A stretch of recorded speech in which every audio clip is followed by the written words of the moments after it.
네, 안녕하세요. 김원입니다. 오늘 영상 제목 보고 어떤 생각이 드셨는지 궁금합니다.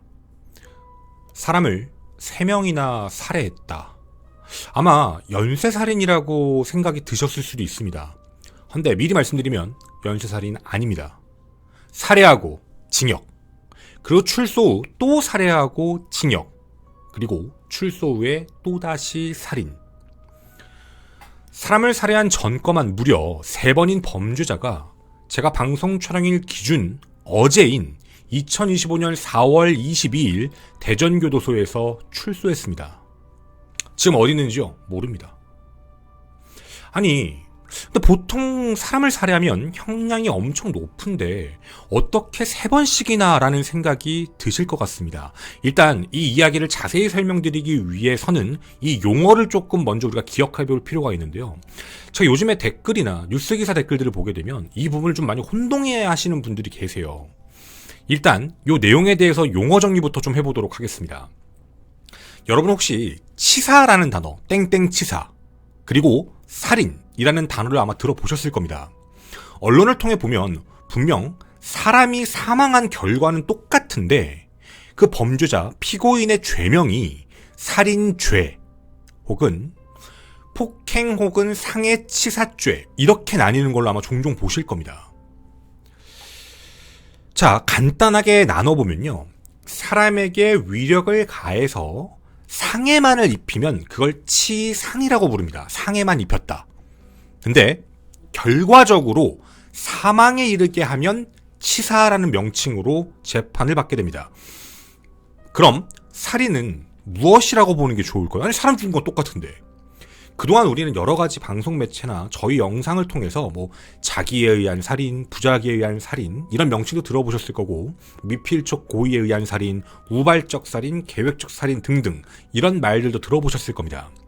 살인과 치사의 차이점을 좀 간단하게 쉽게 말씀을 드리면 살인에 대한 고의성, 그 부분이 있었는가라는 내용입니다.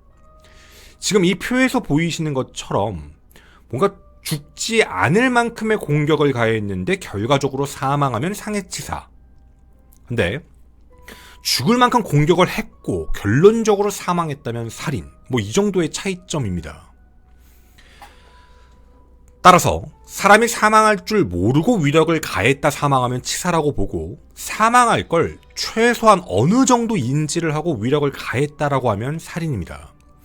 자, 이 부분에 대해서 우린 분명 나뉘어야 되는 죄명 맞습니다. 진짜 사람을 죽여야겠다라는 생각 없이 어떤 행동을 가했다가 상대방이 결과적으로 사망에 이르는 케이스들을 살인죄로 처벌해버리면 너무 과한 형량일 수 있다라는 생각 때문입니다. 그러니까 이게 누가 나한테 시비를 걸었는데 날 먼저 때렸어요. 참아야 되는데, 신고해야 되는데 너무 화가 나서 순간적으로 나도 상대방은 빡 쳤는데 하필이면 너무 세게 맞았죠. 급소를 맞았거나 잘못 맞은 거예요. 너무 강하게 들어가서 그 사람이 그걸 맞고 사망해버렸어요. 근데 나보고 넌 살인의 고의성이 있었어. 너 살인죄야. 이렇게 얘기하면 형량이 과하게 나갈 수도 있다는 겁니다. 물론 폭력이 정당화된다는 뜻이 아니라 잘못하면 과다할 수도 있다라는 부분이라 치사라는 부분과 살인이라는 부분은 분명 나뉘어야 된다는 건 어느 정도 이해를 합니다. 근데 여기에는 일부 딜레마가 사실 존재합니다. 대부분의 살인을 저지른 범죄자들이 이렇게 주장하죠. 항상 보실 겁니다. 고의성이 없었다. 맨날 나오는 단어입니다. 왜 얘네들이 고의성이 없었다라고 주장하는지가 바로 여기서 나오는 거거든요. 형량이 대폭 낮아지는 치사죄를 주장하는 겁니다.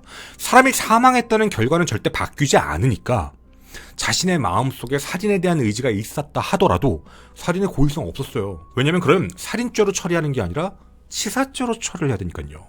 따라서 내 마음속에, 그 범죄자의 마음속에 살인의 고의가 있었는지를 당신들이 어떻게 알아? 라고 하면서 악용하는 사례들입니다.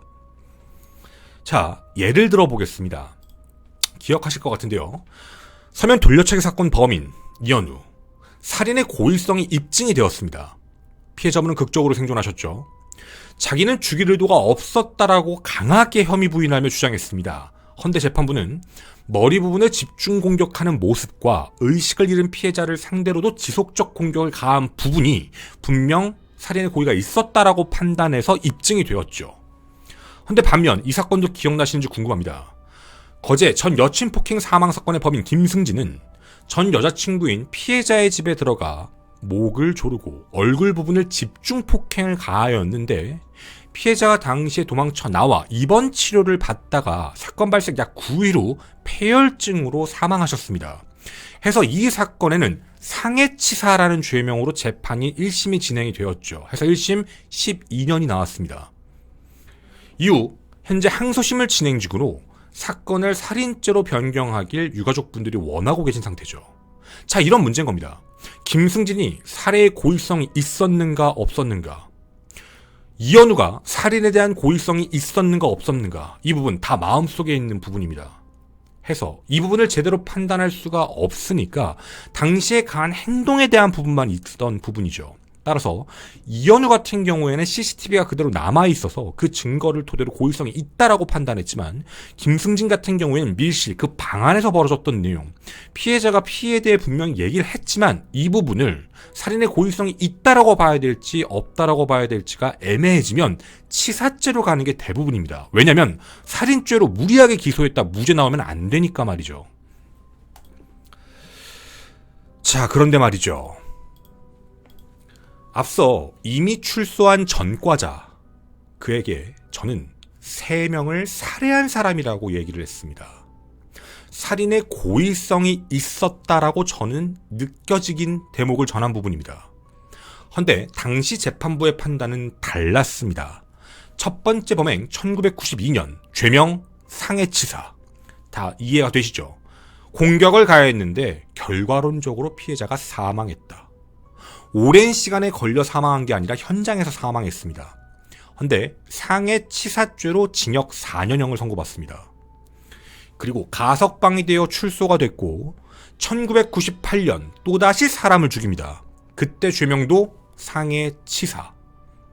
징역 3년형이 선고됩니다. 그리고 나옵니다. 2008년이죠. 비교적 최근이죠.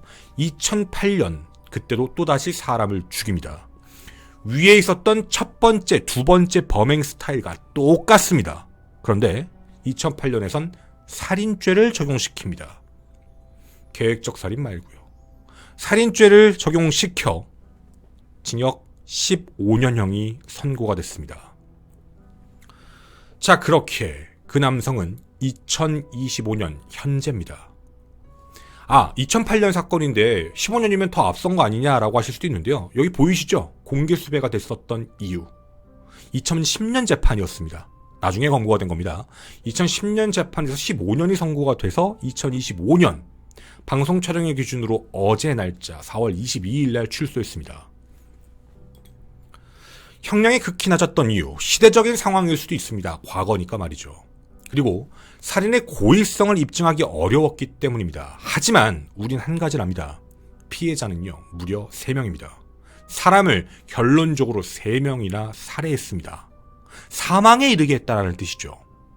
그런데 그 살인의 고의성을 느끼지 못했던 상황들, 첫 번째, 두 번째 범행과 세 번째 범행의 모습이 크게 다르지도 않은데 다른 판결을 했죠. 자, 근데 문제가 하나 있습니다. 출소했다고 말씀드렸죠. 2010년 당시에 이 남성의 심리분석 자료를 확인할 수가 있었는데요. 정확히 이렇게 적혀 있습니다. 재범 위험성이 높습니다. 그런데요, 그는 자유롭게 출소했습니다. 다시 말씀드리면 또다시 사람을 사망에 이를 수 있는 가능성이 있음에도 불구하고 전자장치 부착 명령 없습니다. 그리고 보호관찰 처분까지도 없습니다. 그냥 자유롭게 사회에 나왔습니다. 바로 어제 4월 22일 날 말이죠. 저 사진과 이름 알고 있습니다. 그런데 공개를 할 수가 없습니다. 인권위의 입장에서 이미 처분을 다 받고 나온 사람인데 개인이 제지를 가하면 안 되지. 또 이 사람이 이제 대한민국 땅에서 앞으로 살아가야 되는 그 인권에 대해서 침해를 하지 말아라 라는 그 이유 때문입니다. 사실 궁금합니다. 그 범행에 대해서, 그리고 범행 평가 자료, 심리 분석 자료를 다 보셨을 텐데 그에게는 어떠한 부분들도 적용되지가 않았습니다. 간략하게 몇 가지만 말씀드리겠습니다. 1955년생 박모 씨 심리평가에는요, 첫째, 스스로 사소한 일에 자주 화가 난다 말을 했음. 스스로 성격이 급하다고 말을 하고 있음. 사전 사후 능력에 대한 판단 능력이 부족함. 대인관계의 폭이 좁음. 알코올 문제가 꽤나 있음. 과도하게 흥분하는 성향임. 자극 추구적이며 지루한 것을 참지 못하는 성격임. 면담 과정에선 수시로 진술을 번복함. 병적 수준의 거짓말이라는 겁니다. 또 가명우려요. 주변 사람을 속이고 다니는 특징이 있습니다. 심지어요, 자신의 배우자도 본명을 몰랐습니다. 남을 잘 속이는 교활한 성격이었죠. 자, 간략하게 몇 가지만 읽어드린 겁니다. 근데 이 사람 나왔습니다. 이 사회에 다시요. 이 사람과 어떤 관계를 맺는 사람 모두 조심해야 됩니다. 왜요? 또다시 범행을 저지를 확률이 매우 높은 자입니다. 이제 우리가 바라는 건 단 한 가지밖에 없습니다. 부디 15년이라는 복역 시간 동안, 범죄 저지르고 거의 2년 동안 튀어 있었는데 15년이라는 시간 동안 교정교화가 잘 되었길. 더 이상 추가 범죄가 발생하면 안 되기 때문입니다. 하지만 의문이 듭니다. 반복적이었죠. 심지어요, 상해치사, 사람 죽여놓고 가석방 받았다고 했잖아요. 왜 가석방 받았는지 아세요? 교도소 내에서요, 모범수였습니다. 심지어요, 1급 교도소 생활 출신입니다. 그 개방교도소 있죠? 예전에 저희가 한번 보여드린 적이 있는데 개방교도소 생활까지 한 사람입니다. 안에 들어가면 열심히 생활합니다. 문제 안 일으키고요. 그렇게 모범수가 돼서 빨리빨리 출소했던 사람입니다. 근데 나와서도요, 또다시 행동제어가 안 되고 사람을 공격합니다. 자, 그럼 이렇게 생각해야 될까요? 이제 나이가 들었으니까 안 그럴 거야. 이렇게 생각하는 게 맞을까요? 요즘 여러분, 저희들도 많이 확인하고 있고 저희를 도와주시는 전성규 이사님께서도 계속적으로 체크를 하고 계신데, 살인 전과자가 출소하고 나서 재범하는 기사들을 많이 보실 겁니다. 나이요? 그딴 거 상관없습니다. 나이가 많든 적든 그 상황, 그 사람의 본성, 그 성격 기제가 딱 촉발되는 트리거만 작동되면 바로 그 범행을 일으켜버리니까 말이죠.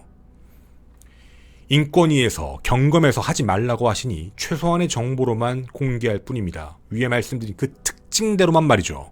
올해 만 나이 70세 박모씨, 가명을 잘 씁니다. 다만 앞서 말씀드린 그 성격 특징들을 잘 기억해 주셨으면 좋겠습니다. 그가 출소에 돌아간다면 가능성 있는 지역이 있습니다. 자신의 고향인 경북 상주, 혹은 검거 지역이었던 대구, 혹은 대전, 이쪽입니다. 자, 그럼 그의 범죄 경력은 어떤 부분들이 있었을까요? 일단 첫 번째, 1971년 16세의 나이로요, 특수절도로 소년부에 송치됐습니다. 자, 어린 시절부터 범행을 저질렀죠. 그리고 1992년 박 씨가 37세일 때 자신의 배우자를 사망케 해 징역 4년. 그리고 출소 이후 나이 43세에 자신의 친아버지를 살해한 혐의로 3년. 그리고 2008년 53세의 나이로 자신의 동거녀를 살해한 혐의로 15년. 이렇게 형량이 나온 겁니다. 자, 특징이 뭐죠?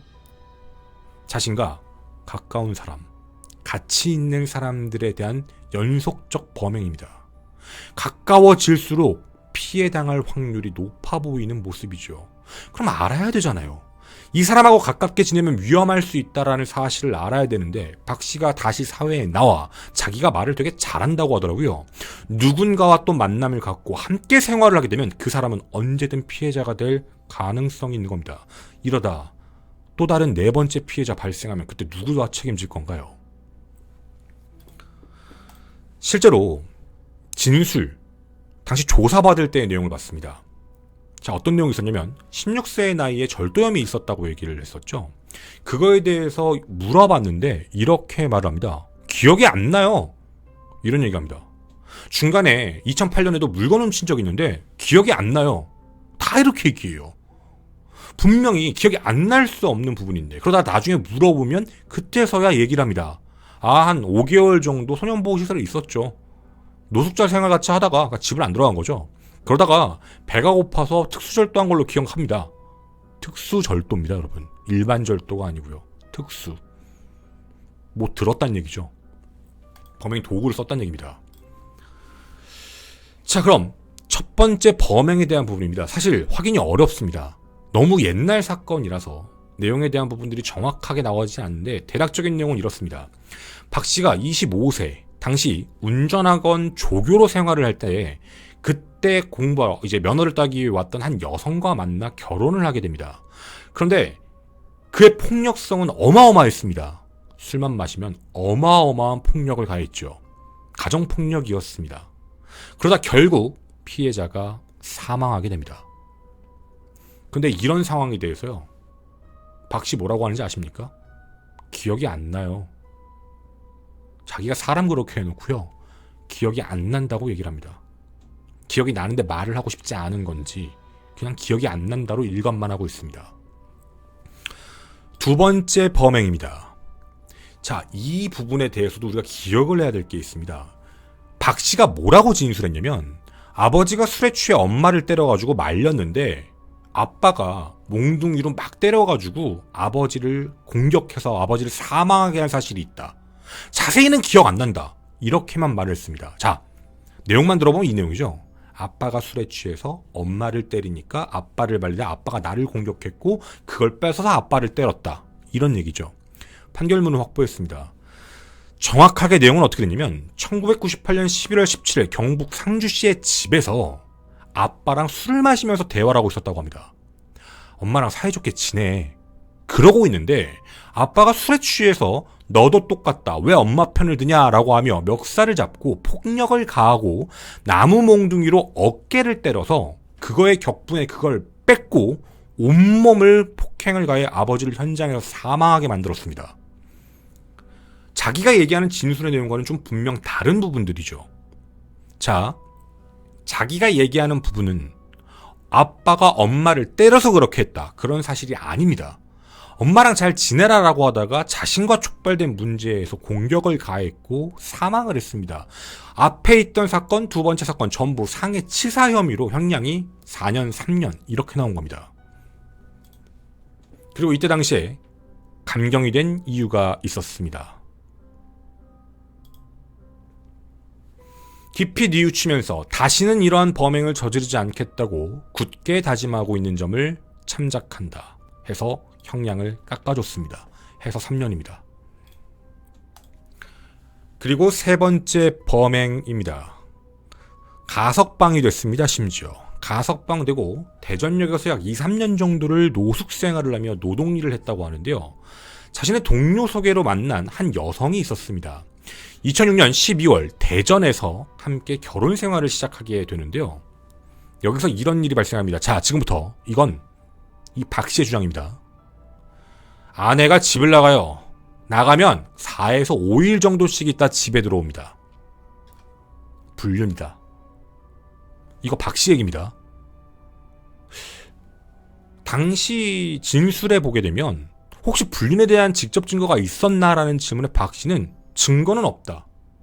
왜 의심했는지도 모르겠다. 그냥 분명히 불륜이다 라고 판단했다는 겁니다. 그리고 또 하나, 이 살인 사건이 발생하기 이틀 전에 아내이자 피해자가 임신을 하는 사실을 말했습니다. 누구에게요? 박 씨에게요. 임신한 사실을 말했는데 박 씨가 여기에 분노합니다. 집도 없고 형편도 어려운데 왜 임신했냐? 라고 말하며 갑자기 다른 쪽으로 불똥이 튑니다. 애 아빠가 누구냐? 이러고 때린 겁니다. 근데 이때 박 씨의 그 진술 내용들을 보게 되면, 아니 이 나이에 임신된 거 당연히 기분 좋았죠 라는 말을 합니다. 기분은 좋았는데 폭행을 하고 왜 했냐고, 왜도 의심하고 이런 식이었습니다. 결국 2008년 1월 18일 피해자는 아이를 가진 채 목숨을 잃었습니다. 그 범행 당일에도요, 아침 8시에서 9시부터 박 씨는 아침도 안 먹고 나와 집 앞 슈퍼마켓에서 소주 2병을 사 공터에서 마시고요, 집에 들어와 폭행을 가합니다. 그리고 또다시 나와서 소주 3병을 사 먹죠. 그리고 나서 폭행을 또다시 가하는데 피해자가 실신을 하게 됩니다. 옆에서 기다리죠. 5분 뒤에 깨어났는데 피해자가 박 씨가 꼴도 보기 싫으니까 나가! 라고 얘기를 합니다. 그래서 그때 당시에 피해자가 발끈해서 뭐라고 하니까 그때 심각한 공격을 가하고 결국 사망한 겁니다. 자, 집을 왜 나갔는지, 박 씨가 의심하고 있는 부분 4, 5회씩 나갔다. 이유 뭐죠? 지가 때리고 나가라고 해서입니다. 그 전부터죠. 술만 마시면 때리고 폭행하고 나가라고 하니까 그 일이 반복이었다가 사건 당일날 피해자가 너무 화가 나서 그거에 대해 따지니까 아니 나가면 불륜한다 그러고 나가면 외도했다 그러고 안 나가면 안 나간다고 때리고 이런 상황이었던 겁니다.